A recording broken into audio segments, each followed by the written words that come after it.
साथियों नमस्कार। आप सभी का एक बार फिर से हार्दिक स्वागत है। हम आज की क्लास में अगला टॉपिक लेते हैं और आपके सिलेबस में राजनीति विज्ञान का अगला टॉपिक है वो है संविधान की विशेषताएं। देखिए, संविधान की विशेषताओं की मेरे ख्याल से जब आप संविधान की विशेषताओं की बात करते हैं तो एक भी विशेषता मेरे ख्याल से ऐसी नहीं है जिसके बारे में आपने पहले से पढ़ा नहीं है या सुना नहीं है या जिसके बारे में आप पहले से नहीं जानते हैं। लेकिन संविधान की उन विशेषताओं का वास्तव में अर्थ क्या होता है, इस बारे में बहुत सारे विद्यार्थियों के कन्फ्यूजन्स हैं। बहुत सारे शब्द ऐसे हैं जिनके शब्द तो आपने बहुत बार सुने हैं लेकिन उनका अर्थ आप सामान्यतः ज़्यादातर विद्यार्थी नहीं जानते। तो इस टॉपिक को पढ़ने के पीछे मेरा जो मुख्य उद्देश्य है वो ये है कि मैं आपको उन शब्दावलियों का अर्थ आपको ढंग से थोड़ा अच्छे तरीके से बता पाऊँ ताकि उन शब्दावलियों के उस अर्थ को आप अच्छे से समझ पाएँ। इसके अलावा विशेषताओं के साथ साथ हम इस टॉपिक में संविधान के सामान्य परिचय की भी थोड़ी सी चर्चा करेंगे, उसके ऊपर भी थोड़ा सा ध्यान देंगे ताकि आपके वो मामला भी थोड़ा सा कवर हो जाए। तो देखिए, आज की इस क्लास में हम क्लास शुरू करते हैं और संविधान की विशेषताओं के संबंध में बात करते हैं कि संविधान की विशेषताएं क्या क्या हैं। संविधान की विशेषताओं में सबसे पहली विशेषता और वो विशेषता है सबसे बड़ा संविधान। दुनिया का सबसे बड़ा संविधान। किसी भी देश का संविधान इतना विस्तृत नहीं है, इतना व्यापक नहीं है, इतना विशाल नहीं है जितना भारत का संविधान है। भारत के संविधान में 395 अनुच्छेद हैं और 8 अनुसूचियां थी जिन्हें और आगे बढ़ा के फिर वर्तमान में 12 हो गई है अनुसूचियां। जबकि दुनिया के अगर हम शक्तिशाली देशों की भी बात करें या बड़े देशों की भी बात करें तो अमेरिका जैसे बड़े देश के संविधान में मात्र 7 अनुच्छेद हैं। मात्र आधे घंटे में उसे पूरे संविधान को पढ़ा जा सकता है, जबकि भारतीय संविधान में 395 अनुच्छेद है और ऊपर से 12 अनुसूचियाँ और हैं। और देशों के संविधानों से भी अगर हम तुलना करें तो भारत का संविधान अपेक्षाकृत ज़्यादा व्यापक है। कोई विशेष बात नहीं है, कोई विशेष विशेषता नहीं है। लिखित और निर्मित संविधान।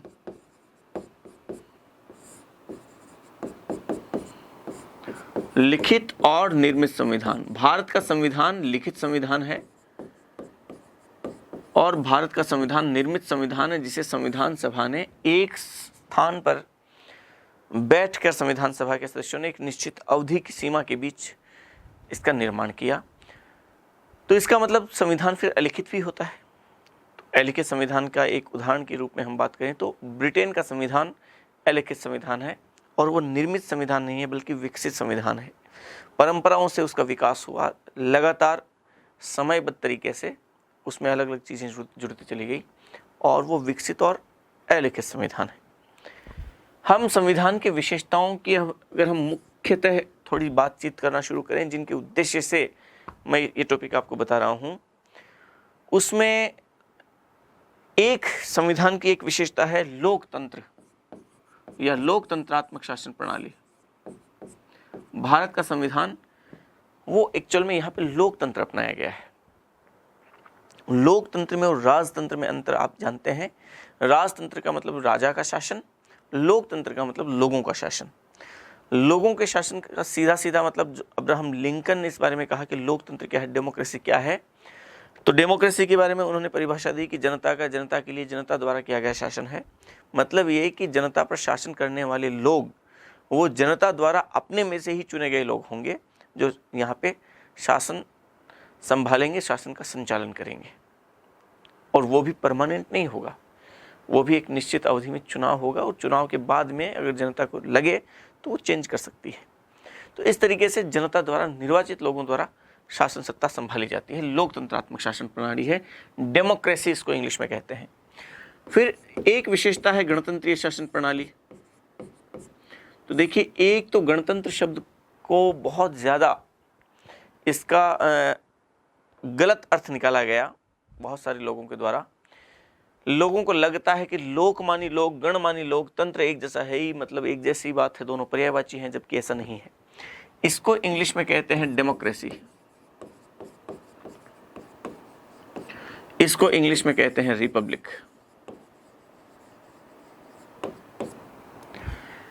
गणतंत्र का सीधा सीधा मतलब है कि ऐसी शासन प्रणाली जिसमें सर्वोच्च पद वो चुना हुआ हो, वो निर्वाचित हो, वो वंशानुगत ना हो।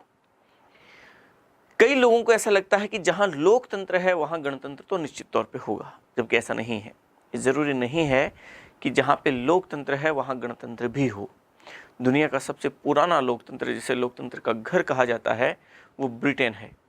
तो ब्रिटेन में लोकतंत्र है लेकिन गणतंत्र नहीं है, क्योंकि ब्रिटेन का सबसे बड़ा पद, सबसे उच्च पद, महारानी का पद या सम्राट का पद जो है, वो सम्राट का पद निर्वाचित नहीं है, बल्कि वो वंशानुगत है। वर्तमान में ब्रिटेन की महारानी एलिजाबेथ सम्राट के पद पर हैं। 1952 में बैठी थी, आज तक है और तब तक रहेगी जब तक उनकी मृत्यु नहीं होगी। और उनकी मृत्यु के उपरांत उनके पद पर उन्हीं के वंशज में से कोई व्यक्ति बैठेगा, उन्हीं के वंशानुगत तरीके से ये परंपरा लगातार रहती है, कोई निर्वाचित नहीं होगा।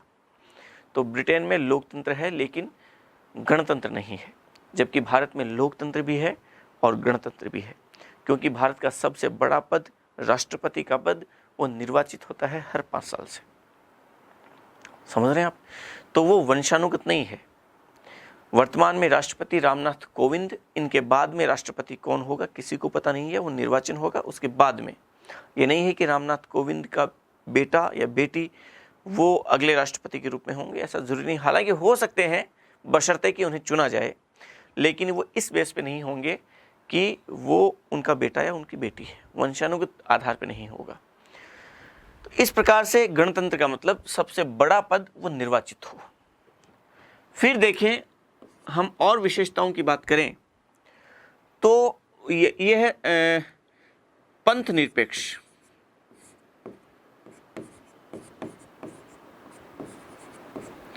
पंथ निरपेक्षता भारतीय संविधान की एक बहुत महत्वपूर्ण विशेषता है।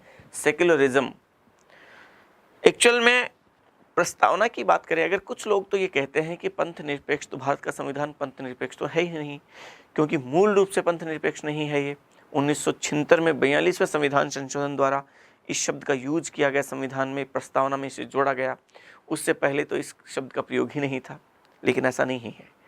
जब आप संविधान के बहुत सारे उपबंधों को ढंग से पढ़ते हैं, अच्छे से उनका एनालिसिस करते हैं, तब आप इस बात को पाएंगे कि बहुत सारे आर्टिकल्स ऐसे हैं जहाँ पे पंथ निरपेक्षता बहुत गहरे रूप में वहाँ पे व्याप्त है।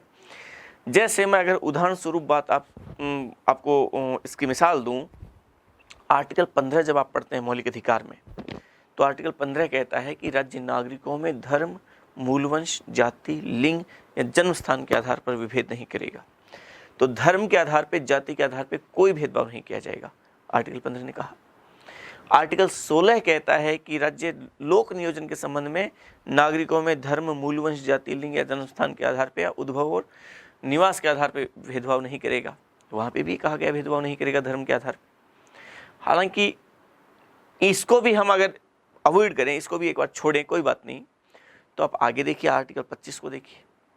और जब आप आर्टिकल 25 को देखेंगे तो आर्टिकल 25 तो सीधे सीधे तौर पे कहता है कि प्रत्येक व्यक्ति को क्या होगी, अंतःकरण की स्वतंत्रता का, किसी भी धर्म को मानने का, उस धर्म के अनुसार आचरण करने का और उस धर्म का अनुसरण, उसका धर्म का प्रचार करने का समान स्वतंत्रता प्रत्येक व्यक्ति को प्राप्त होगी। तो जब किसी देश में प्रत्येक व्यक्ति को किसी भी धर्म को मानने या न मानने का, इसको प्रचार करने की, उसके अनुसार आचरण करने की स्वतंत्रता प्राप्त है, इसका मतलब क्या है? इसका मतलब यही तो है कि प्रत्येक व्यक्ति को धार्मिक स्वतंत्रता प्राप्त है, और जहां धार्मिक स्वतंत्रता प्रत्येक व्यक्ति को प्राप्त होती है, वो पंथ निरपेक्ष राष्ट्र की एक पहचान है, पंथ निरपेक्ष राष्ट्र की एक विशेषता है। आर्टिकल 26 प्रत्येक समूहों को अधिकार देता है कि प्रत्येक धार्मिक समूहों को, प्रत्येक वर्गों को, प्रत्येक संप्रदाय को और उनके अनुभागों को ये अधिकार है कि वो अपने धार्मिक मामलों का प्रबंधन कर सकते हैं। इसका मतलब ये है, ये पंथ निरपेक्षता की एक विशेषता है। आर्टिकल 27 में किसी धर्म आधारित किसी भी प्रकार का कर लगाने पर पूर्ण रूप से प्रतिबंध लगाया गया है। आर्टिकल 28 में शिक्षण संस्थाओं में, सरकारी शिक्षण संस्थाओं में राज्य वित्त पोषित शिक्षण संस्थाओं में धार्मिक शिक्षा प्रदान करने का निषेध किया गया है। ये क्या है? पंथ निरपेक्षता ही तो तत्व है। इसके अलावा जब आप देखते हैं तो पंथ निरपेक्षता का अगर हम विरोधी रूप देखें तो देखिए बहुत सारे देश ऐसे हैं हमारे वर्तमान समय में जहाँ पे किसी धर्म विशेष को राष्ट्र धर्म का दर्जा दिया गया है। जैसे हम अपने पड़ोसी देश पाकिस्तान की बात करें, इंडोनेशिया, मलेशिया की बात करें, अरब देशों की बात करें, वहाँ इस्लाम धर्म वहाँ का राष्ट्र धर्म है। इजराइल में यहूदी धर्म वहाँ का राष्ट्र धर्म है। 2006 से पहले नेपाल में हिंदू धर्म वहाँ का राष्ट्र धर्म था। श्रीलंका जैसे देशों में बौद्ध धर्म वहाँ का राष्ट्र धर्म है। लेकिन भारत में इस ऑप्शन को नहीं अपनाया गया। हमने किसी भी धर्म को राष्ट्र धर्म के रूप में मान्यता नहीं दी, बल्कि हमने कहा हमारे लिए सभी धर्म एक जैसे हैं। हम किसी एक धर्म को खास धर्म के रूप में दर्जा नहीं देंगे और हमारे लिए प्रत्येक धर्म एक जैसा है, समान है, समान रूप से सम्मान किया जाएगा उनका, और किसी भी व्यक्ति से इस बेस पे, इस आधार पे भेदभाव नहीं किया जाएगा कि वो किस धर्म का अनुसरण करता है। राज्य को इस बात से कोई मतलब नहीं है। क्यों? क्योंकि धर्म व्यक्ति का व्यक्तिगत विषय है और राज्य को व्यक्ति के व्यक्तिगत मामलों में किसी प्रकार का हस्तक्षेप करने का कोई उसका वो ऐसा मानस नहीं रखता। तो हमने क्या रखा? पंथ निरपेक्षता को हमने यहाँ पे स्थान दिया संविधान में। तो भारतीय संविधान की एक बहुत महत्वपूर्ण विशेषता पंथ निरपेक्षता है। और जब हम पढ़ेंगे आगे एक केस आएगा, देखिए एसआर बोम्मई केस, आपने कभी नाम सुना होगा, मैं आपको यहाँ बता देता हूँ। एसआर बोम्मई केस 1994 का। इस केस में तो फिर सुप्रीम कोर्ट ने कहा कि पंथ निरपेक्षता संविधान के मूल ढांचे का हिस्सा है। बेसिक स्ट्रक्चर की जो अवधारणा 1973 के केशवनंद भारती केस में सुप्रीम कोर्ट ने पहली बार दी थी, एसआर बोम्मई केस में कहा कि जो मूल ढांचा है उसमें पंथ निरपेक्षता भी संविधान के मूल ढांचे का हिस्सा है। ये इस केस में कहा। तो ये भी थोड़ा सा आपको ध्यान रखना है, ठीक है। चलिए अगली विशेषता के रूप में हम बात करें तो संविधान की अगली विशेषता है संविधान की सर्वोच्चता।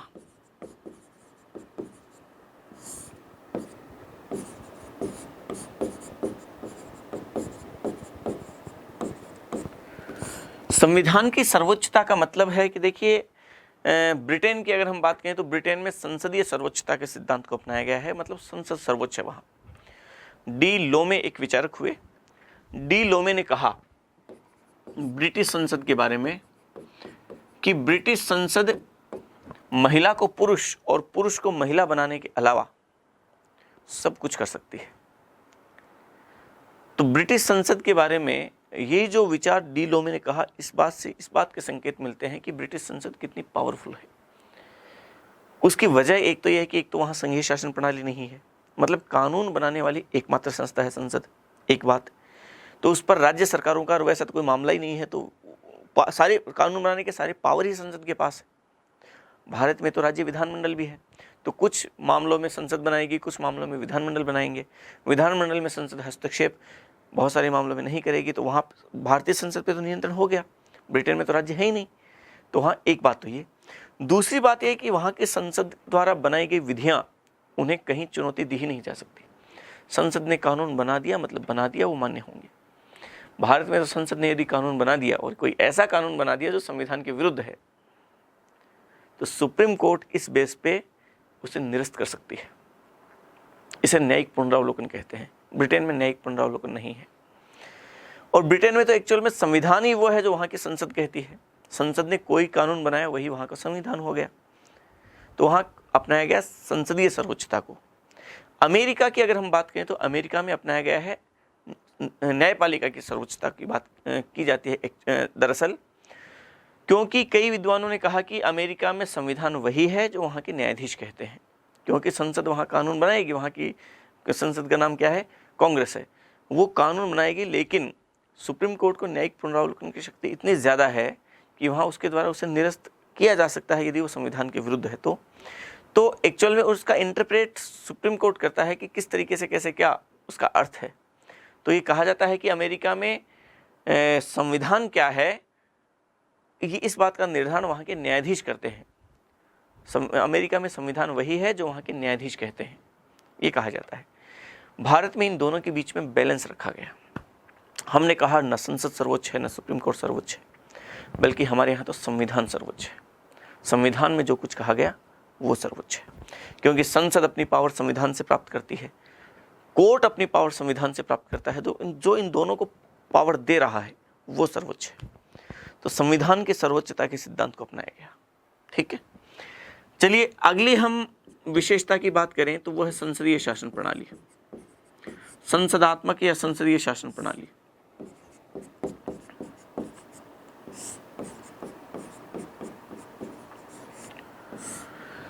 संसदीय शासन प्रणाली किसे कहते हैं? एक्चुअल में यहां बहुत सारे लोगों के गड़बड़ है। कई लोगों को लगता है,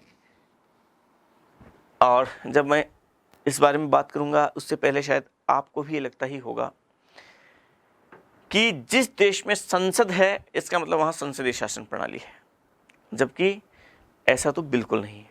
क्योंकि जहां लोकतंत्र है वहां पे संसद तो हर देश में होगी। संसद का मतलब व्यवस्थापिका, और हर देश की सरकार के 3 अंग होते हैं, व्यवस्थापिका, कार्यपालिका और न्यायपालिका। अब हर देश की संसद व्यवस्थापिका के नाम अलग अलग हैं। भारत की संसद को, भारत की व्यवस्थापिका को हम संसद कहते हैं, इंग्लैंड में इसको पार्लियामेंट कहते हैं, अमेरिका में इसको कांग्रेस कहते हैं, यहाँ पे आपके सोवियत संघ में जिसको रूस है यहाँ पे इसको ड्यूमा कहते हैं, जापान में इसको डाइट कहते हैं, अफगानिस्तान में इसको सूरा कहते हैं। अलग अलग देशों में अलग अलग नाम है। पाकिस्तान में इसको नेशनल असेंबली कहते हैं, चीन में इसको नेशनल पीपुल्स कांग्रेस कहते हैं, आपके इजराइल में इसको नेसेट कहते हैं, नेपाल में इसको राष्ट्रीय पंचायत कहते हैं, ईरान में इसको मजलिस कहते हैं। अलग अलग देशों में अलग अलग नाम है, लेकिन है तो व्यवस्थापिका। तो ब्रिटेन में भी व्यवस्थापिका है, संसद है, अमेरिका में भी व्यवस्थापिका है, संसद है, लेकिन ब्रिटेन में संसदीय शासन प्रणाली पार्लियामेंट्री सिस्टम है, भारत में पार्लियामेंट्री सिस्टम है, जबकि अमेरिका में प्रेसिडेंशियल सिस्टम है, अध्यक्षात्मक शासन प्रणाली है। तो देखिए शासन प्रणालियाँ एक्चुअली 2 प्रकार की होती है, एक संसदीय शासन प्रणाली, एक अध्यक्षात्मक शासन प्रणाली। अब कौन से देश में संसदीय शासन प्रणाली है और कौन से में अध्यक्षात्मक शासन प्रणाली है, इस बात का पता इस बात से चलेगा कि वहाँ उस देश की व्यवस्थापिका और उस देश की कार्यपालिका, उन दोनों के बीच में संबंध वो किस प्रकार के हैं। इस बात से तय होगा कि वहाँ शासन प्रणाली किस प्रकार की है। ठीक है, तो देखें हम बात करें, अगर मैं भारत का उदाहरण दूं आपको, तो भारत में सरकार के 3 अंग। देखिए मैं इसमें थोड़ा समय लूंगा, 5-7 मिनट, लेकिन मैं समझता हूं यहाँ आप ज़्यादा बेहतर तरीके से समझ पाएंगे, जो बहुत ज़रूरी भी है आपके लिए समझना। एक तो है यहाँ पे देखिए व्यवस्थापिका,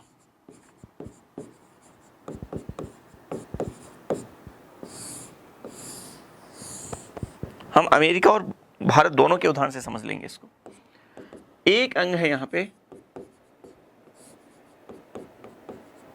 कार्यपालिका। अब न्यायपालिका है उसको तो छोड़िए आप, इन दोनों के बीच के संबंध की हम बात करेंगे यहाँ पे। अगर मैं भारत की बात करूं तो भारत में देखिए व्यवस्थापिका का नाम है संसद।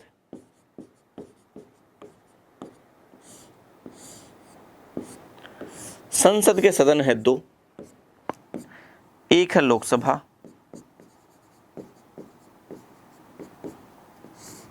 एक है राज्यसभा।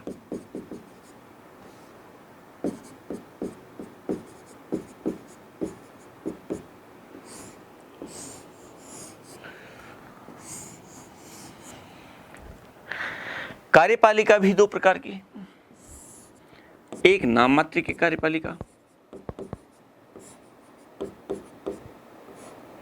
एक वास्तविक कार्यपालिका। नाम मात्र की कार्यपालिका में राष्ट्रपति आता है,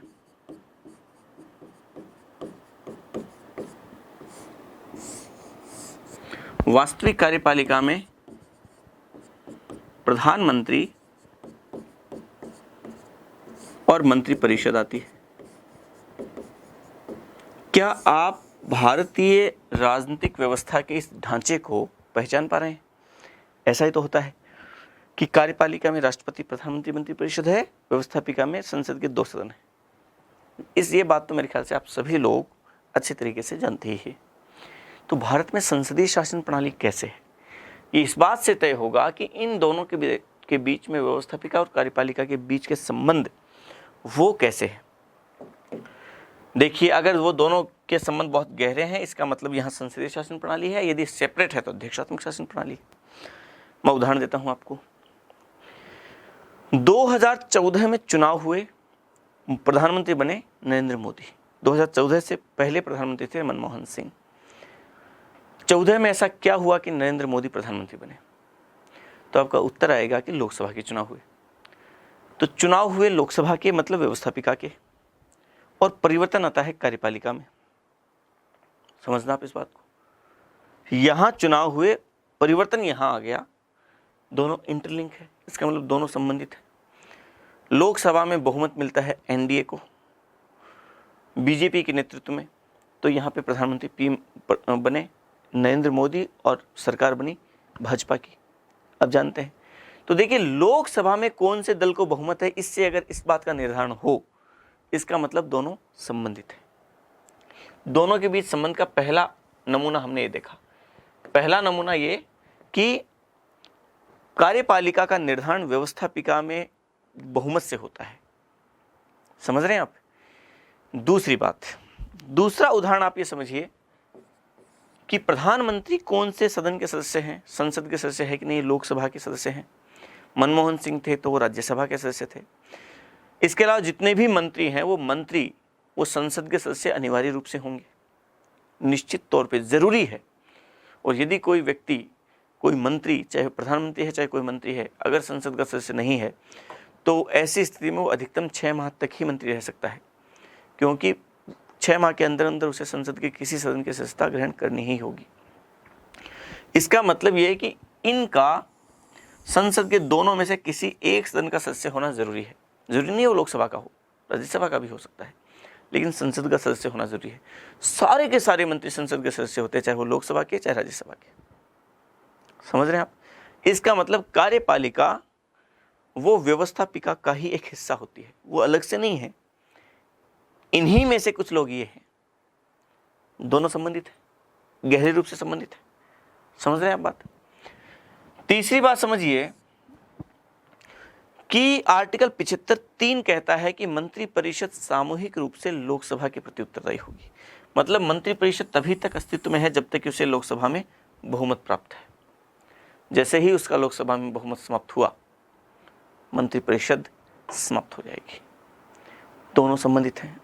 मंत्री मतलब कार्यपालिका का अस्तित्व व्यवस्थापिका में उसके बहुमत पर निर्भर है। समझ रहे हैं आप? चौथी बात समझिए, यह कहा गया कि लोकसभा को राष्ट्रपति भंग कर सकता है। आर्टिकल 85 कहता है राष्ट्रपति मतलब कार्यपालिका। तो यहां कार्यपालिका व्यवस्थापिका को भंग कर सकता है, विघटित कर सकता है। दोनों संबंधित हुए। समझ रहे हैं आप? ये दोनों के बीच में इंटरलिंक, दोनों के बीच में अंतर संबंध को दर्शाता है। और इसके अलावा देखिए, 2 प्रकार की कार्यपालिका है, नामात्र की और वास्तविक। ये भी संसदीय शासन प्रणाली की एक विशेषता है। तो इसका मतलब यह है कि दोनों आपस में बहुत गहरे रूप में संबंधित हैं। यही संसदीय शासन प्रणाली की विशेषता है। अब आपको ऐसा लगता होगा, तो अगर ऐसा है तो फिर अमेरिका में क्या होता होगा? मैं थोड़ा सा उदाहरण आपको बता देता हूं अमेरिका का। अमेरिका में एक्चुअल में क्या है कि सरकार के 3 अंग, उनमें से 2 की हम चर्चा करेंगे, कार्यपालिका, व्यवस्थापिका और न्यायपालिका की। वहां की जो व्यवस्थापिका है उसके 2 सदन हैं। व्यवस्थापिका का नाम वहां पे कांग्रेस है। हमारे यहाँ तो एक दल का नाम है, वहां की संसद का नाम कांग्रेस है। और कांग्रेस के 2 सदन, एक है हाउस ऑफ रिप्रेजेंटेटिव, प्रतिनिधि सदन, और एक है सीनेट। ठीक है? वहां की कार्यपालिका, और कार्यपालिका में है वहां के राष्ट्रपति। कोई 2 प्रकार की कार्यपालिका नहीं है, बल्कि राष्ट्रपति और मंत्रिपरिषद। राष्ट्रपति में ही सारी कार्यपालिका शक्तियां, सारी की सारी शक्तियां उसमें है। इसके अलावा इनके मंत्री होते हैं वो है।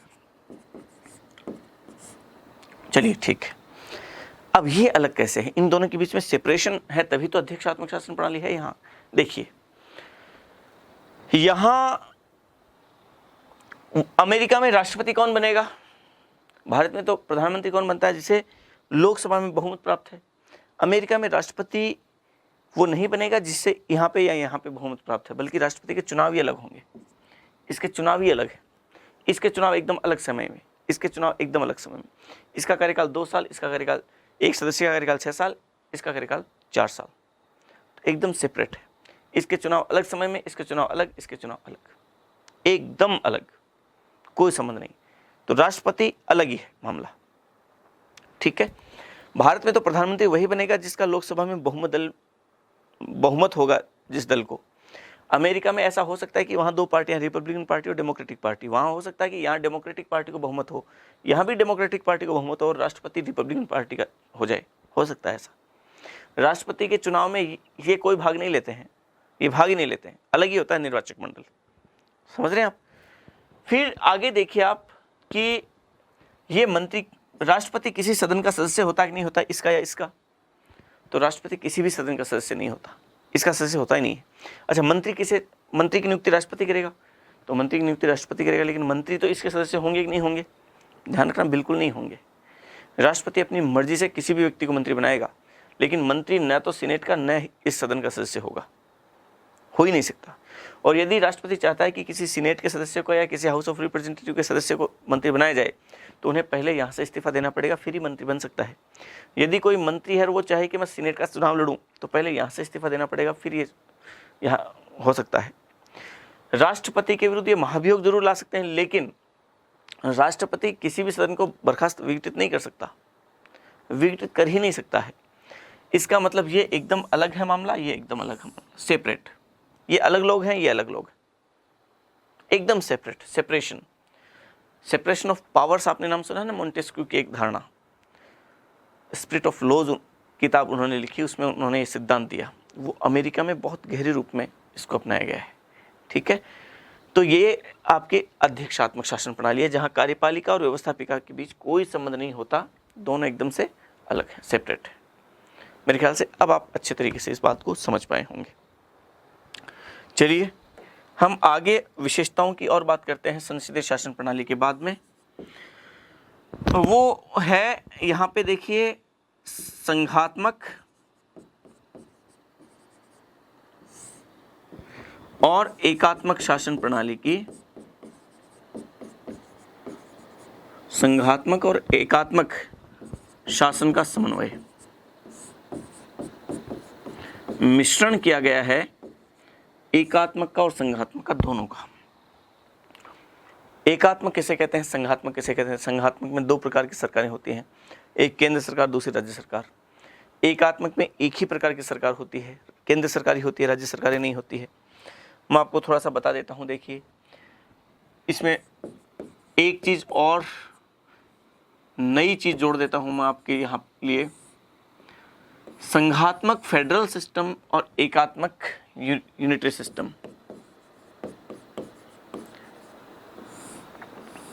भारत में इन दोनों का बीच का रास्ता क्यों अपनाया हमने, दोनों का मिश्रण क्यों किया, एकात्मक और संघात्मक दोनों में से किसी एक को क्यों नहीं अपनाया, और दोनों का मिश्रण कैसे है, बस समझिए। पहले आप समझिए कि एकात्मक किसे कहते हैं, संघात्मक किसे कहते हैं, उसके बाद हम वो बात करते हैं। एकात्मक शासन प्रणाली में सारी पावर संविधान में है, ठीक है। संविधान में लिखित सारी की सारी पावर्स, संविधान, सरकार ही एक ही होगी, तो एक ही सरकार में सारी शक्तियां हैं, और वो कौन सी सरकार है, केंद्र सरकार है, उसके पास सारी पावर है। अब केंद्र सरकार जनता के प्रशासन करती है, बस एक ही सरकार है। लेकिन ध्यान रखना, अगर केंद्र सरकार चाहे तो अपनी सहायता के लिए राज्य सरकारों का गठन कर सकती है तो राज्य सरकारों का गठन केंद्र सरकार करेगी, और जब चाहे उन्हें समाप्त कर सकती है। राज्य सरकारों के पास पावर वही होंगे जो केंद्र उन्हें सौंपेंगी, उनकी पावर्स को कम कर सकती है, ज़्यादा कर सकती है। तो मतलब या तो राज्य होंगे ही नहीं, और अगर राज्य होंगे तो केंद्र की इच्छा से उनका गठन हो सकता है, और उनके नीचे जनता। मतलब ये कि राज्य हो भी सकते हैं, नहीं भी हो सकते, लेकिन राज्य अगर हैं भी तो केंद्र की इच्छा पर निर्भर है। शासन ऊपर से नीचे की ओर, शक्ति ऊपर से नीचे की ओर। संघात्मक शासन प्रणाली में सारे पावर संविधान में लिखित, और संविधान अपनी जो ये पावर है वो दो भागों में बांट देता है। वो अपनी कुछ पावर दे देता है केंद्र को और कुछ पावर देता है प्रांतों को या राज्यों को। अब वो केंद्र अपनी उस सीमा में और राज्य अपनी उस सीमा में शासन करते हैं जनता पर। यहां राज्य ने जो शक्ति प्राप्त की वो संविधान से प्राप्त की। यहां राज्य ने शक्ति अगर है, या तो होगा ही नहीं, अगर है तो केंद्र से प्राप्त की। अगर यहां राज्य है तो केंद्र के अधीन है, यहां केंद्र के अधीन नहीं है। यहां ये संविधान द्वारा प्रदत्त है। ठीक वैसे ही जैसे केंद्र को शक्तियां संविधान ने दी है, ठीक वैसे ही राज्य को भी शक्तियां संविधान ने दी है। तो राज्य की शक्तियों को केंद्र कम या ज्यादा नहीं कर सकता, राज्यों के अस्तित्व को समाप्त नहीं कर सकता। समझना इस बात को। राज्य केंद्र से पूर्णतः एकदम स्वायत्त होता है, उसके पास पावर्स होती हैं, वो संविधान प्रदत्त होती है, केंद्र उनमें हस्तक्षेप नहीं कर सकता। ये एक्चुअल में ये फेडरल सिस्टम है, ये यूनिटरी सिस्टम है। ये अमेरिका इसका एक बहुत अच्छा उदाहरण है। ये ब्रिटेन में, फ्रांस में, कई देशों में इस सिस्टम को अपनाया गया है, एकात्मक शासन प्रणाली को। जापान में, कई देशों में, चीन में भी है। भारत में ये दिक्कत थी कि हम संविधान निर्माताओं ने ये विचार किया कि हम कौन से सिस्टम को अपनाएं, एकात्मक को या संघात्मक को। पहले विचार किया एकात्मक को अपनाते हैं। तो एकात्मक में समस्या ये थी कि इतने बड़े देश में किसी एक ही सरकार के द्वारा शासन संचालित करना ये बड़ा टेढ़ा काम होगा, ये ठीक नहीं होगा, ये इससे काफ़ी दिक्कतें होंगी, दुविधाएं होंगी। तो ये तो व्यवहारिक नहीं है। तो चलिए संघात्मक अपना लीजिए। संघात्मक में अमेरिका की तरह अगर हम वैसे अपनाएंगे, देखिए अमेरिका में तो संघीय शासन प्रणाली बहुत क्लासिकल तरीके से अपनाई गई है कि वहाँ केंद्र बहुत मजबूत है और राज्य भी बहुत मजबूत है। राज्यों के अपने अलग संविधान है, दोहरी नागरिकता है वहाँ पे। केंद्र राज्यों के मामले में बिल्कुल हस्तक्षेप कर ही नहीं सकता किसी प्रकार से, और केंद्र के मामले में राज्य हस्तक्षेप नहीं कर सकते। वहाँ के राज्यों को बहुत पावर है। यदि हमने अमेरिका की तरह राज्यों को शक्तिशाली बना दिया तो उसके लिए हमारे यहाँ के लिए संकट ये था कि अभी तक जब संविधान निर्माण हो रहा था तब तक तो संविधान, भारत की सीमाओं के जो अंदर के स्टेट्स थे उनका एकीकरण भी नहीं हुआ था अभी तक। तो ऐसे स्टेट्स जो पूरी तरीके से स्वतंत्र शासन की आदत उनको थी और उनके हैबिचुअल थे, अगर उनको हम इतने पावर दे दें अमेरिकी राज्यों की तरह, तो पूरी संभावना इस बात की बनती है कि हो सकता है कि राष्ट्रीय एकता और अखंडता के लिए खतरा हो। वो स्टेट्स हो सकता है कि भारत से अलग होने की कोशिश करें और भारत की पूरी संप्रभुता को चुनौती दें। इसी राष्ट्रीय एकता और अखंडता को ध्यान में रखते हुए हमने बीच का रास्ता अपनाया कि चलिए संघीय शासन प्रणाली को तो अपनाएंगे, लेकिन हम इतने उन बिंदुओं को नहीं अपनाएंगे जहां पे राष्ट्रीय एकता और अखंडता को चुनौती मिल सके। तो हम केंद्र को और राज्यों को पावरफुल होने की में बैलेंस में थोड़ी सी इधर उधर करेंगे। और इसमें हमने क्या किया कि हमने केंद्र को बहुत ताकतवर बनाया, राज्यों की उसकी तुलना में बहुत कमजोर बनाया। हमने केंद्र को बहुत सारे पावर्स दे दिए ऐसे जिनके तहत वो राज्यों पर कंट्रोल कर सकता है। अमेरिका में ऐसा नहीं है।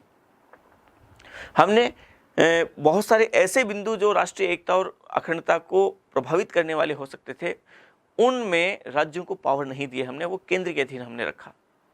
हमने ऐसे बिंदुओं में एकात्मक विशेषताओं को हमने अपनाया। हमने दोहरी वो जो नागरिकता है उसके सिद्धांत को नहीं अपनाया, हमने इकहरी नागरिकता रखी। क्योंकि दोहरी नागरिकता से क्या होता है कि व्यक्ति की भावनाएं दो प्रकार से राज्यों से भी जुड़ सकती थी। हमने इकहरी नागरिकता अपनाया, केवल भारत की नागरिकता के सिद्धांत को अपनाया। आपातकालीन प्रावधान हमने शामिल किए। हमने राज्यपाल की नियुक्ति केंद्र द्वारा करवाई ताकि राज्यों पर कंट्रोल रहे केंद्र का, जबकि अमेरिका में राज्य के मामले में केंद्र हस्तक्षेप कर ही नहीं सकता। हमने केंद्र की जो संघ सूची है उसमें ज़्यादा विषय लिए 97 में, ज़्यादा महत्वपूर्ण विषय रक्षा, विदेश, संचार जैसे महत्वपूर्ण बिंदु हमने केंद्र को दिए। स्थानीय महत्व के विषय हमने राज्यों को दिए। हमने इसके अलावा संवर्ती सूची को शामिल किया, उस पर दोनों को पावर है लेकिन केंद्र को हमने ज़्यादा पावर दिया। दोनों में टकराव होगा तो केंद्र का मान्य होगा। हमने ये भी किया कि अवशिष्ट शक्तियाँ केंद्र के पास होगी। समझ रहे हैं आप? इस तरीके से इसके अलावा तो हमने ये भी किया कि कुछ परिस्थितियों में राज्य सूची के किसी भी विषय पर संसद कानून बना सकती है। वो कई बिंदु हैं, आर्टिकल 249, 250, 252 और 253, ये 4 बिंदु हैं। हम करेंगे इसके बारे में चर्चा कभी। तो इस तरीके से हमने जो अपनाए वो दोनों में मिक्स किया हमने। एकात्मक शासन, वो जो इकहरी नागरिकता एकात्मक शासन प्रणाली की विशेषता है, हमने इसको अपनाया। हमारी न्यायपालिका एकीकृत न्यायपालिका है, हमने इसको अपनाया, वो एकात्मक शासन प्रणाली की विशेषता होती है। आपातकालीन प्रावधान संघीय शासन प्रणाली में नहीं होते, हमने अपनाया उसको। हमारी जो अखिल भारतीय सेवाएं हैं वो एकात्मक शासन प्रणाली के अनुरूप है। हमारी जो लेखा सिस्टम है, अकाउंट सिस्टम है, वो सारी की सारी इकहरी प्रणाली है उसकी, वो हमने एकात्मक शासन प्रणाली के अनुरूप अपनाया। हमने राज्यपाल की नियुक्ति केंद्र से करवाई, ये एकात्मक शासन प्रणाली की विशेषता में आ जाता है। बहुत सारे ऐसे बिंदु हैं। हमारे संविधान में राज्यों के लिए अलग संविधान है ही नहीं, केवल एक ही संविधान का ऑप्शन रखा हमने, ये एकात्मक शासन प्रणाली की विशेषता है। तो बहुत सारे बिंदु ऐसे हमने मिक्स किए, दोनों संघीय शासन प्रणाली और एकात्मक शासन प्रणाली को मिक्स कर दिया हमने, वो हमारी जरूरत थी। ठीक है, चलिए इसके बाद में अगर हम और बात करें तो कठोरता और लचीलेपन का समन्वय।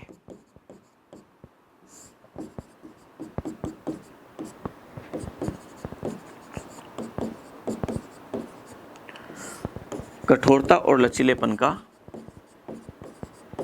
समन्वय। कोई भी संविधान कठोर हो सकता है या लचीला हो सकता है।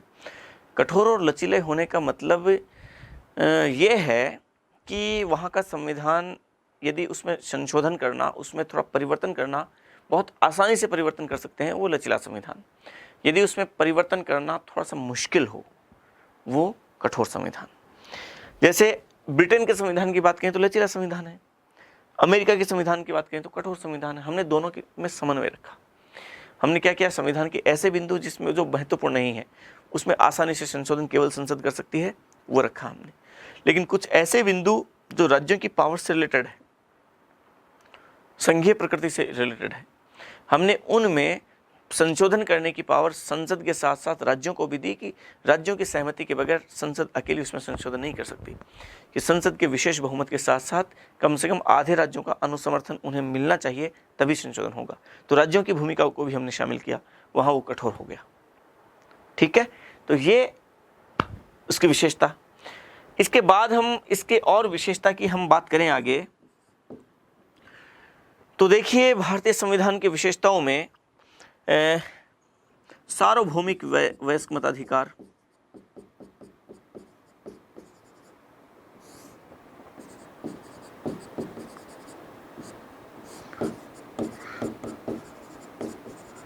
सार्वभौमिक वयस्क मताधिकार को हमने अपनाया कि प्रत्येक व्यक्ति को जो वयस्क हो चुका है उसको वोट देने का अधिकार होगा। मूल संविधान में वयस्क होने की न्यूनतम आयु, वोट देने की जो न्यूनतम आयु है वो 21 वर्ष निर्धारित थी। फिर 61वें संविधान संशोधन 1989 द्वारा मताधिकार की न्यूनतम आयु को 21 वर्ष से घटाकर 18 वर्ष कर दिया गया। फिर देखिए अगली विशेषता के रूप में वो देखिए एकीकृत न्यायपालिका।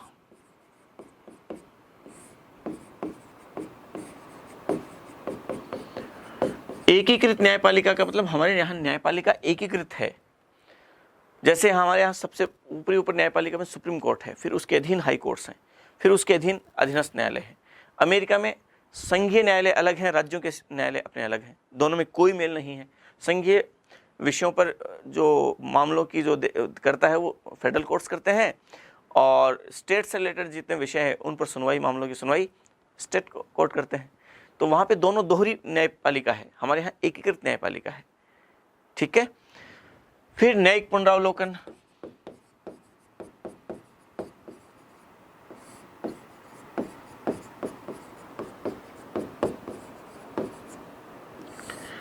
न्यायिक पुनरावलोकन का मतलब कि संविधान की सर्वोच्चता को बरकरार रखने के लिए ये पावर है एक जो सुप्रीम कोर्ट को दी गई कि यदि कोई व्यवस्थापिका द्वारा कोई कानून ऐसा बनाया गया जो संविधान के विरुद्ध है, या कार्यपालिका द्वारा कोई ऐसा आदेश जारी किया गया जो संविधान विरुद्ध है, तो न्यायपालिका द्वारा उसे क्या किया जा सकता है, निरस्त घोषित किया जा सकता है, असंवैधानिक ठहराया जा सकता है। और ये यही क्या कहलाता है, न्यायिक पुनरावलोकन या न्यायिक पुनर्समीक्षा या न्यायिक पुनर्विलोकन इसे कहा जाता है, जुडिशियल रिव्यू। फिर देखिए एक विशेषता है वह है स्वतंत्र एवं निष्पक्ष न्यायपालिका। स्वतंत्र एवं निष्पक्ष न्यायपालिका, हमारी न्यायपालिका स्वतंत्र है और निष्पक्ष है। इस पे किसी प्रकार के कोई दबाव नहीं है। उसकी निष्पक्षता को बरकरार रखने के लिए बहुत सारे उपाय किए गए। न्यायाधीशों की नियुक्ति की प्रक्रिया को हमने इस तरीके से अपनाया। हमारे न्यायाधीशों की कार्यकाल को हमने इतना पर्याप्त रूप से लंबा रखा कि उनके ऊपर कोई दबाव ना हो। उनकी जो वेतन है वो हमने पर्याप्त रूप से इतना रखा कि उन पर किसी प्रकार का कोई अन्य प्रेशर ना आए।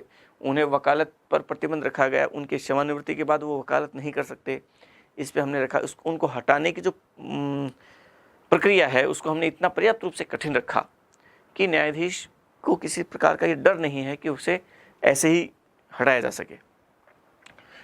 फिर देखें हम और उनकी विशेषता की बात करें संविधान की, तो इकहरी नागरिकता या एकल नागरिकता। यहां नागरिकता इकहरी नागरिकता है, मतलब नागरिक केवल भारत का होगा। संघीय शासन प्रणाली अपनाए जाने के बावजूद हमने नागरिकता केवल इकहरी रखी है, केंद्र की रखी है, भारत की रखी है। हमारे यहाँ चाहे वो किसी भी देश राज्य का नागरिक है, वो केवल भारत की नागरिकता उसे प्राप्त होगी। जबकि अमेरिका में वर्जीनिया का कोई रहने वाला व्यक्ति, वो दो प्रकार की नागरिकता है, एक वो अमेरिका का नागरिक होगा, दूसरा वो वर्जीनिया का नागरिक होगा। स्विट्जरलैंड में तो कई कैंटन है, वहाँ पे तिहरी नागरिकता है। एक वहाँ पे केंद्र की नागरिकता, दूसरी वहाँ कैंटन राज्य को कहते हैं तो कैंटन की नागरिकता, और तीसरी वहाँ कम्यून कहते हैं जिले को, तो वहाँ कम्यून की नागरिकता भी है। कई कैंटन्स में ये प्रावधान है, तिहरी नागरिकता है वहाँ। तो हमारे यहाँ इकहरी नागरिकता हमने रखी। फिर देखिए आपातकालीन प्रावधान, हमारे यहाँ आपातकालीन प्रावधान भी शामिल किए गए। हमने कुछ प्रावधान ऐसे किए कि संकट काल होगा, आपातकाल होगा, वहाँ पर आपातकालीन संघात्मक शासन प्रणाली एकात्मक में कैसे बदल जाएगी। इसके अलावा हमने मौलिक अधिकारों को संविधान में शामिल किया। हमने लोगों को मूल अधिकार प्रदान किए। हमने नीति निर्देशक तत्वों को संविधान में शामिल किया और राज्यों को निर्देश दिए कि वो लोक कल्याण के लिए क्या क्या काम करेगा, ये भी हमने संविधान में शामिल किया। हमने संविधान में, फिर मूल संविधान में नहीं था, लेकिन बाद में 42वें संविधान संशोधन द्वारा मूल कर्तव्यों को शामिल किया। तो वर्तमान में हमारे संविधान की ये विशेषता मौलिक कर्तव्य भी है, वो भी हमारे संविधान में शामिल है। तो इस तरीके से ये आप देखेंगे तो संविधान की बहुत सारी कई विशेषताएं हैं, भारतीय संविधान की है। हमारे यहाँ निर्वाचन निष्पक्ष और स्वतंत्र रूप से निर्वाचन होते हैं। तो ये कई प्रकार की विशेषताएं हैं जो भारतीय संविधान की विशेषताओं के दायरे में आती है। हम इसी टॉपिक में साथ में ही एक चीज़ और भी शामिल कर लेते हैं, संविधान के परिचय को। मैं बहुत शॉर्ट में थोड़ा सा बताने की कोशिश करूँगा, ज़्यादा विस्तार में नहीं जाऊँगा। शॉर्ट में ही मैं आपको बता देता हूँ कि संविधान के सामान्य परिचय में कि भारत के संविधान में वर्तमान में कितनी अनुसूचियाँ हैं, 12 अनुसूचियाँ हैं। उसके बारे में थोड़ा सा जिक्र कर देता हूँ कि 12 अनुसूचियाँ कौन कौन सी है। देखिए अनुसूचियाँ,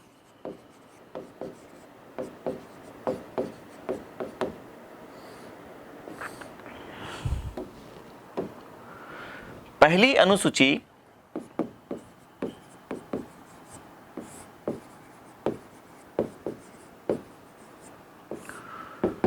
और पहली अनुसूची में जिक्र है किसका, राज्य, भारत संघ और उसका राज्य क्षेत्र। मतलब भारत के जितने स्टेट्स हैं उनके और उसके जो केंद्र शासित प्रदेश है उनके नामों की लिस्ट दी गई है कि 28 राज्यों की एक लिस्ट है और केंद्र शासित प्रदेश 8 वर्तमान में जो है उनकी एक लिस्ट दी गई है। तो उनके नाम वहाँ पे दर्ज हैं। तो भारत संघ और उसका राज्य क्षेत्र,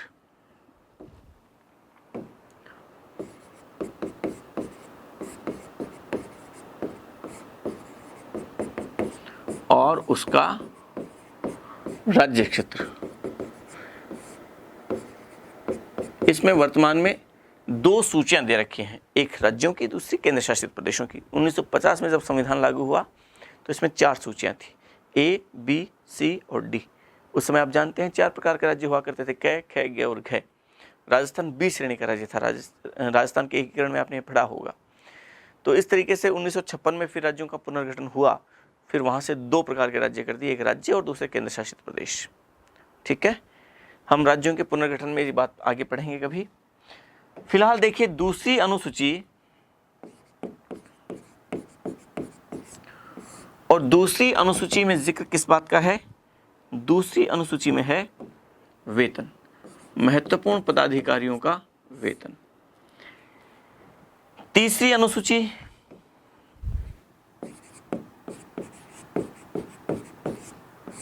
और तीसरी अनुसूची में जिक्र है किसका? इसमें जिक्र है शपथ का प्रारूप दिया हुआ है कि कोई शपथ लेंगे तो उसका प्रारूप क्या होगा। जैसे मान लीजिए मैं शपथ ग्रहण करता हूं कि ये जो प्रारूप है उसका जिक्र कई पदाधिकारियों के शपथ का प्रारूप इसमें दिया गया है। आप विशेष तौर पे इसमें ध्यान रखें, इसमें जो विशेष रूप से नोट करने योग्य बात है वो ये है कि राष्ट्रपति, उपराष्ट्रपति और राज्यपाल, इन तीनों की शपथ का प्रारूप इसमें नहीं है। इन तीनों की शपथ का प्रारूप इसमें नहीं है, इस बात को विशेष तौर पे ध्यान रखना है। इसमें विधायकों की, सांसदों की शपथ का प्रारूप है, मंत्रियों की शपथ का प्रारूप है, विधायकों की शपथ का प्रारूप है, राज्य के मंत्रियों की शपथ का प्रारूप है, सांसद और विधायक के उम्मीदवार हैं उनके शपथ का प्रारूप है।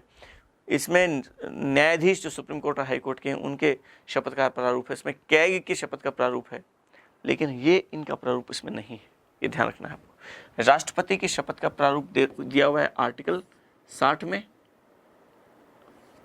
इसके प्रारूप दिया हुआ है आर्टिकल 69 में, इसका प्रारूप दिया हुआ है आर्टिकल 159 में। ठीक है, चलिए फिर देखें आप चौथी अनुसूची। चौथी अनुसूची में जिक्र है राज्यसभा में राज्यों की सीटें। कौन से राज्य की कितनी सीटें हैं राज्यसभा में? यहां ध्यान रखें, राज्यसभा है केवल, लोकसभा का जिक्र नहीं है इसमें। राज्यसभा में राज्यों की सीटें। फिर देखें आप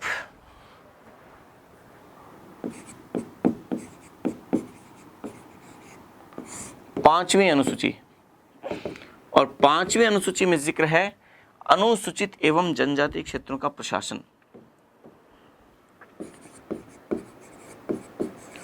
अनुसूचित एवं, अनुसूचित जाति नहीं है इसमें, ध्यान रखना है, जनजातीय क्षेत्र मतलब ट्राइबल एरियाज हैं।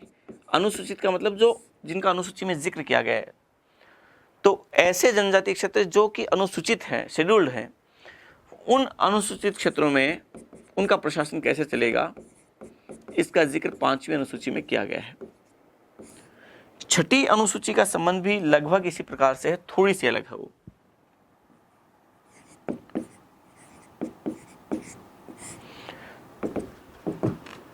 और छठी अनुसूची में कहा गया कि अनुसूचित और जनजातीय क्षेत्रों का प्रशासन होगा, लेकिन 4 राज्यों का नाम लिखा गया, असम, मेघालय, त्रिपुरा और मिजोरम के अनुसूचित एवं जनजातीय क्षेत्रों का प्रशासन। 4 राज्यों का नाम लिखा गया। यहां प्रश्न ये आ सकता है कि निम्नलिखित में से कौन से राज्य का जिक्र छठी अनुसूची में नहीं किया गया है। और यहाँ पे आपके मणिपुर, मेघालय है, तो एक आपके मेघालय और मिजोरम है, तो मणिपुर आपको आपके ऑप्शन में जरूर देंगे। वो मणिपुर का संबंध छठी अनुसूची से नहीं है, क्योंकि तीनों नाम एक जैसे से लगते हैं, तो यहाँ जरूर ध्यान रखें। और इसको याद रखने के लिए यहाँ ध्यान रख लें अमेत्रिमी, अमेत्रिमी से याद रख लीजिए, ऐसे असम, में से मेघालय, त्रि से त्रिपुरा, मी से मिजोरम। ठीक है, देखिए 7वीं अनुसूची।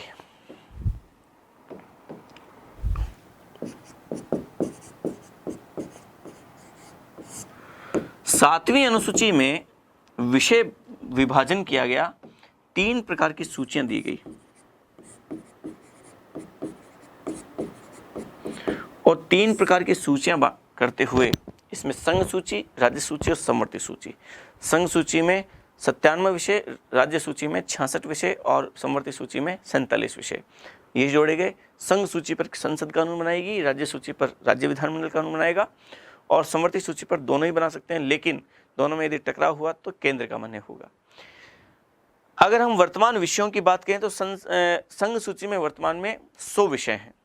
कुछ विषय जोड़े गए, हालांकि क्रमांक संख्या अभी भी 97 ही है, हमेशा 97 रहेगी। 98 नंबर की क्रमांक नहीं है। वो 92 क 92 ख 92 गए जुड़ा, फिर 2 क भी जुड़ा, तो 4 नए जुड़ गए, 1 हट गया, 33 नंबर का क्रमांक। तो वर्तमान में 100 विषय हैं। राज्य सूची में 5 क्रमांक हटा दिए गए, तो वर्तमान में वहाँ पे जो विषय हैं वो विषयों की संख्या 61 है। वर्तमान में राज्य सूची के 5 विषय, 5 क्रमांक वो डिलीट कर दिए गए 42वें संविधान संशोधन द्वारा, तो वहाँ पे वर्तमान में 61 विषय हैं। फिर इसी तरीके से हम बात करें अगर समवर्ती सूची की, तो वहाँ पे वर्तमान में 52 विषय हैं, 5 नए विषय जोड़े गए वहाँ पे, तो इस प्रकार से वहाँ 52 विषय हैं। ठीक है, चलिए 7वीं अनुसूची के बाद में देखिए 8वीं अनुसूची।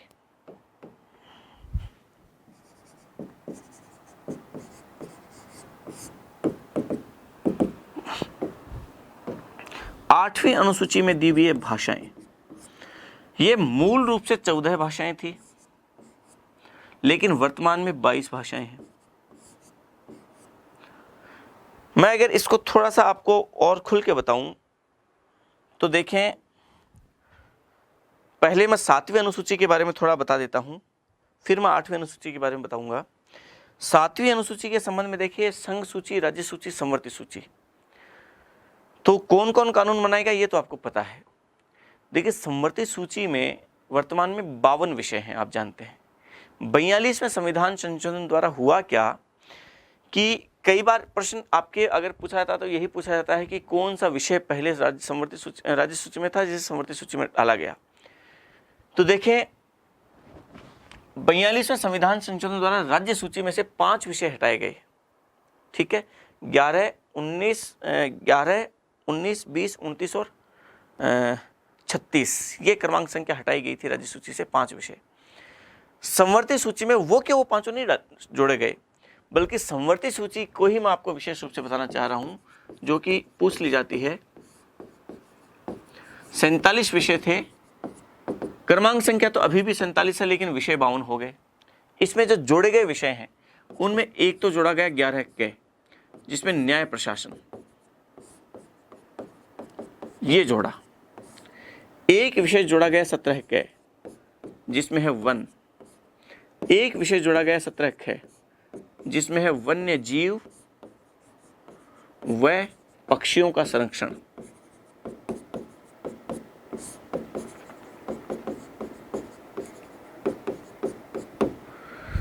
फिर एक है 20 के, इसका उद्देश्य देखिए थोड़ा सा मैं आपको बताऊंगा। 20 के में है जनसंख्या नियंत्रण।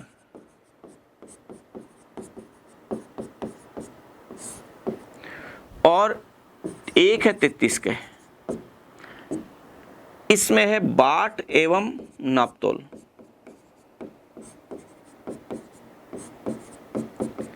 अब समझिएगा आप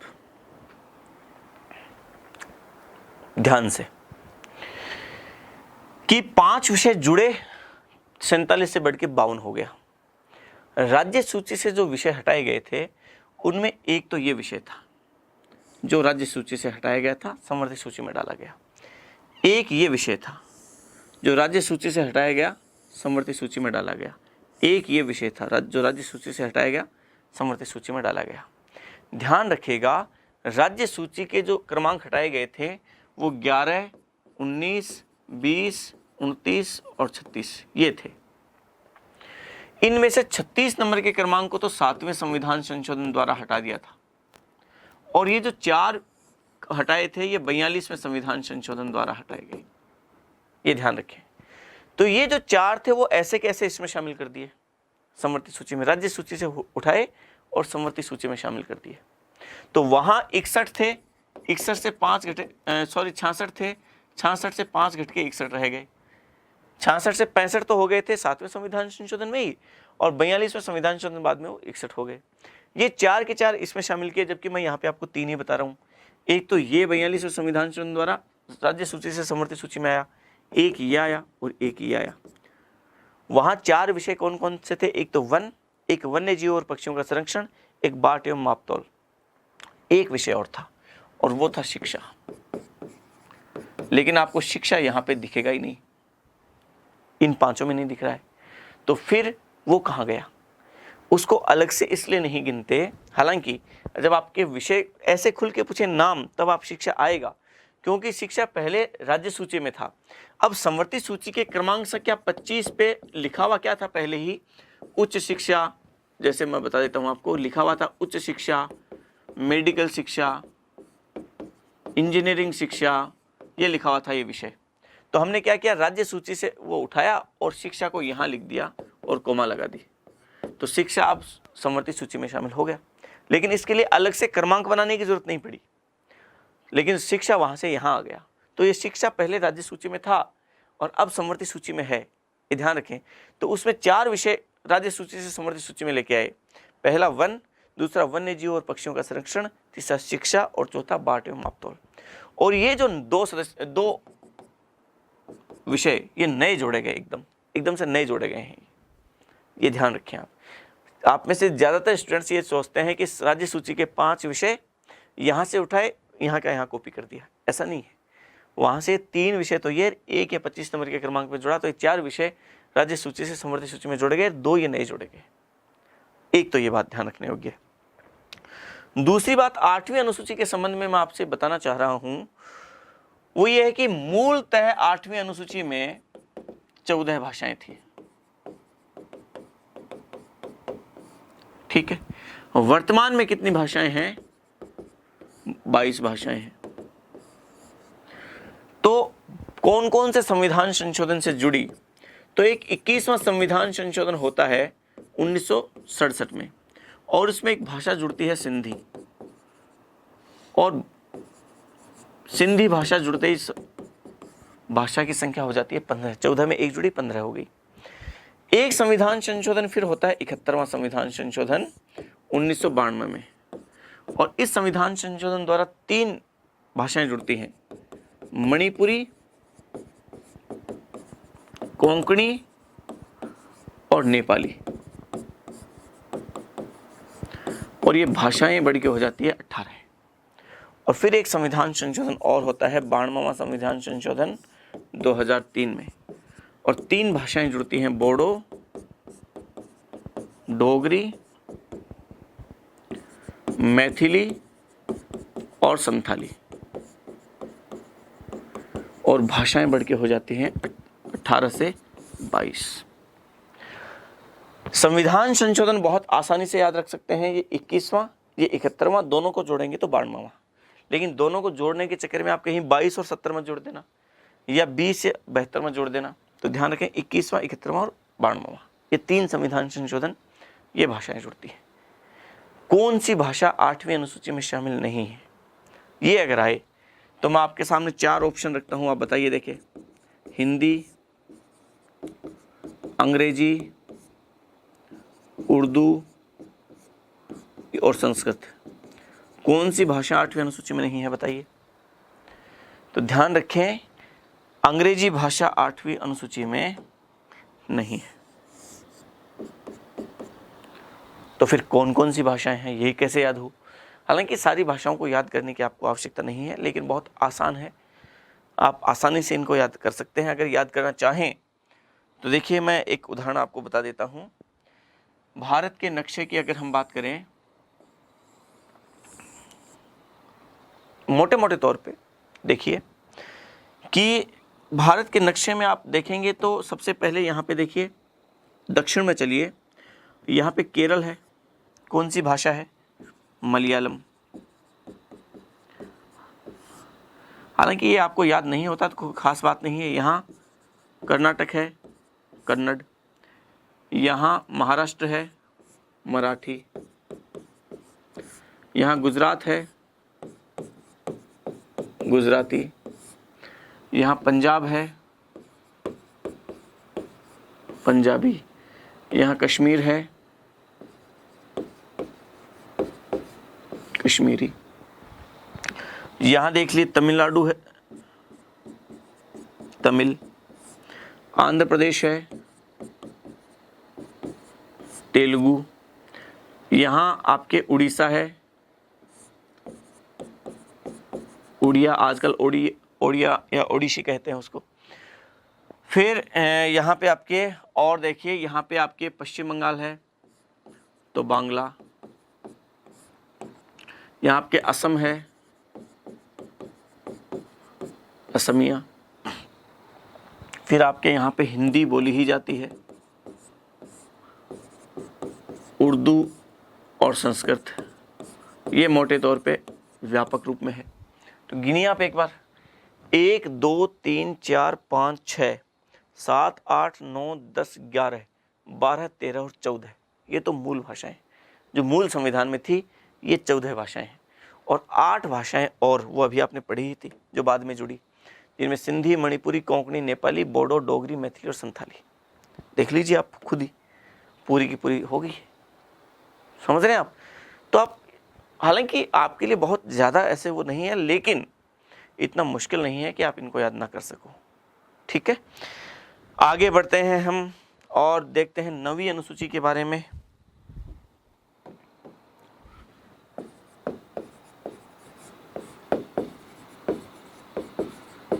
नवीं अनुसूची मतलब मूल संविधान का हिस्सा नहीं है, और मूल संविधान का हिस्सा नहीं है इसका मतलब इसे बाद में जोड़ा गया। तो सबसे पहले तो देख लीजिए इसे जोड़ा कब गया। इसे जोड़ा जाता है प्रथम संविधान संशोधन, और प्रथम संविधान संशोधन कब होता है? 1951 द्वारा। एक बात, इसका संबंध किससे है? इसका संबंध भूमि सुधार कानूनों से है।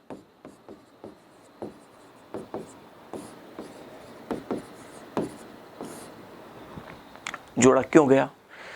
क्योंकि भूमि सुधार कानूनों को, अगर वैसे भूमि सुधार कानून एक बार संसद ने कोशिश की थी 1950 में, लेकिन सुप्रीम कोर्ट ने उन्हें इस बेस पे निरस्त कर दिया कि वो संपत्ति के अधिकार के विरुद्ध है, क्योंकि आर्टिकल 31 में संपत्ति का अधिकार दिया गया था। हालांकि बाद में तो 44वें संविधान संशोधन द्वारा संपत्ति के अधिकार को ही समाप्त कर दिया गया, लेकिन इस समय तो वो था। तो भूमि सुधार कानूनों को लागू किया जाए ताकि सभी लोगों के हिस्से में भूमि पर्याप्त मात्रा में हो, क्योंकि आप जानते हैं स्वतंत्रता से पहले भूमि कुछ ही लोगों के अधिकार में थी, अधिकांश लोग भूमिहीन थे, और इनकम का सोर्स वो कृषि ही एकमात्र आधार था। तो कृषि, जब तक खेत नहीं होगा, अपनी खुद की भूमि नहीं होगी, तब इनकम के सोर्सेस नहीं होंगे। तो प्रत्येक व्यक्ति को कम से कम इतनी भूमि तो हम दें कि वो अपना जीवन यापन कर सके। इसके लिए भूमि सुधार कानून लाने ज़रूरी थे, और भूमि सुधार कानून लाने का मतलब ये था कि संपत्ति के अधिकार में हस्तक्षेप करना था। संपत्ति के अधिकार में आप हस्तक्षेप तब तक नहीं कर सकते, वरना न्यायिक पुनरावलोकन के तहत सुप्रीम कोर्ट उसमें उसे निरस्त कर सकता था। ऐसा किया भी था 1950 में लाए गए इस कानून को। तब फिर क्या किया गया? तब फिर 9वीं अनुसूची लाई गई और एक अनुच्छेद जोड़ा गया, आर्टिकल 31 ख, और आर्टिकल 31 ख जोड़कर ये प्रावधान इसमें किया गया कि 9वीं अनुसूची में कोई भी विषय शामिल किया गया, कोई भी कानून बना के यदि उसे 9वीं अनुसूची में डाल दिया तो अब उसे कोर्ट में चुनौती नहीं दी जा सकती, उसका न्यायिक पुनरावलोकन नहीं किया जा सकता। इसे न्यायिक पुनरावलोकन से क्या कर दिया गया? परे कर दिया गया, न्यायिक समीक्षा से परे कर दिया गया कि अब 9वीं अनुसूची का न्यायिक पुनरावलोकन नहीं किया जा सकता। ये 31 ख में लिख दिया गया स्पष्ट रूप से। लेकिन जब फिर बाद में 1973 में संविधान के मूल ढांचे की संकल्पना केशवानंद भारती केस में दी गई, तो फिर एक कॉन्ट्राडिक्शन आया कि मान लीजिए संसद ने कोई कानून बनाया, उसे 9वीं अनुसूची में डाल दिया, और यदि वो कानून संविधान के मूल ढांचे का उल्लंघन करता है तो अब उसका क्या होगा फिर? तो फिर बाद में एक केस आया, वामन राव केस। ये ध्यान रखें, वामन राव केस, वामन राव वाद 1981 का केस था। उस 1981 के वामन राव केस में सुप्रीम कोर्ट ने निर्णय दिया कि 24 अप्रैल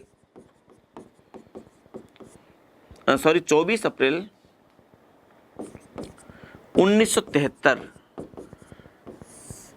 के बाद में 9वीं अनुसूची में डाले गए ऐसे विषय की न्यायिक समीक्षा की जा सकती है जो संविधान के मूल ढांचे के विरुद्ध है। ये तारीख इसलिए ली गई क्योंकि इसी दिन केशवानंद भारती केस का निर्णय आया था और इसी दिन संविधान के मूल ढांचे की संकल्पना इसमें दी गई थी। तो चूंकि संविधान के मूल ढांचे की संकल्पना इस दिन हुई तो ये सिद्धांत इसी दिन के बाद लागू हो सकता था। तो अब 9वीं अनुसूची में शामिल किसी विषय की न्यायिक समीक्षा इस बेस पे की जा सकती है कि वो संविधान के मूल ढांचे का उल्लंघन करता है। ठीक है, ये आपके 9वीं अनुसूची। फिर देखिए 10वीं अनुसूची की बात करते हैं हम। और 10वीं अनुसूची में समझिए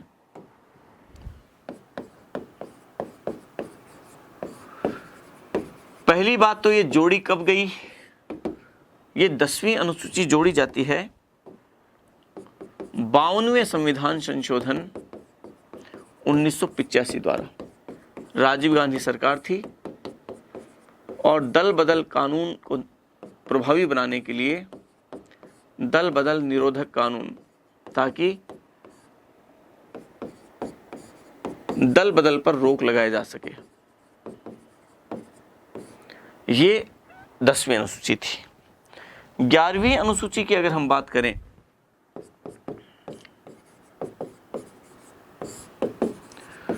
तो 11वीं अनुसूची एक्चुअल में कौन से संविधान संशोधन द्वारा लाई गई, ये 73वां संविधान संशोधन पंचायती राज से संबंधित 1992, और इसका संबंध पंचायती राज को पावर्स दिए गए इसके तहत, और पंचायती राज को कितने विषय दिए गए, इसमें विषय प्रदान किए गए 29 विषय। फिर हम बात करें अगर 12वीं अनुसूची की,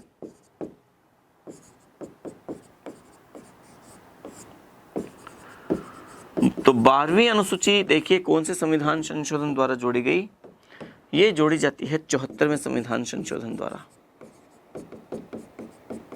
और ये 74वां संविधान संशोधन कब होता है, 1992 में, और इसका संबंध नगरीय निकायों से है, और नगरीय निकायों को, नगरीय स्वशासन को पावर दिए गए, शक्तियां दी गई, और कितने विषयों पर, 18 विषय शामिल किए गए 12वीं अनुसूची में। ठीक है, इस प्रकार से ये आपके संविधान के विशेषताओं के साथ साथ हमने संविधान के परिचय के बारे में भी हमने बात की। तो आगे हम अगले क्लास में फिर मिलते हैं। उद्देशिका का एक टॉपिक है, उसकी हम बात करेंगे।